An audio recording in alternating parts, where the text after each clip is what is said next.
Je veux demeurer près de toi, être purifié dans ta présence.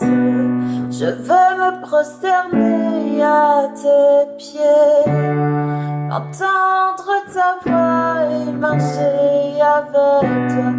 Hello, bienvenue dans ta rubrique favorite, une histoire, une parole. Aujourd'hui, on va lire Matthieu 8 à partir du verset 28 jusqu'au verset 34. Et quand il fut passé de l'autre côté, dans le pays des Gergasiens, 2 démoniaques sortant des sépulcres vinrent le rencontrer. Ils étaient si dangereux que personne ne pouvait passer par ce chemin-là. Et voici, ils s'écrièrent en disant, « Qu'y a-t-il entre nous et toi, Yehoshua, fils d'Élohim?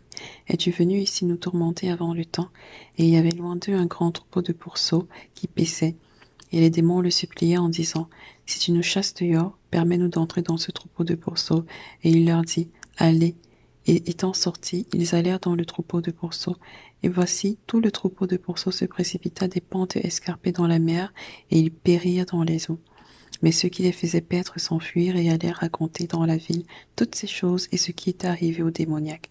Et voilà que toute la ville sortit à la rencontre de Yehoshua et l'ayant vu, ils le prièrent de quitter leur territoire. Là, on voit quelque chose de magnifique qui est arrivé à ces 2 démoniaques. Jésus est arrivé sur le territoire, les démoniaques sont venus à sa rencontre, il leur a apporté la délivrance.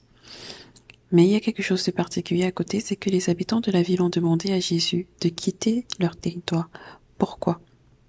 Parce que ils ont eu des pertes financières, des pertes matérielles. Ces troupeaux de pourceaux appartenaient à ces habitants-là, à ces citoyens. Mais la délivrance de quelqu'un, de 2 personnes, ont apporté une perte financière, ont apporté une perte matérielle. Et toi, est-ce que tu crois que tu pourrais accepter que Jésus reste dans ta vie, malgré le fait que la délivrance d'une personne à côté de toi t'apporte des pertes financières et des pertes matérielles? Est-ce que tu serais capable de te réjouir pour ces personnes-là?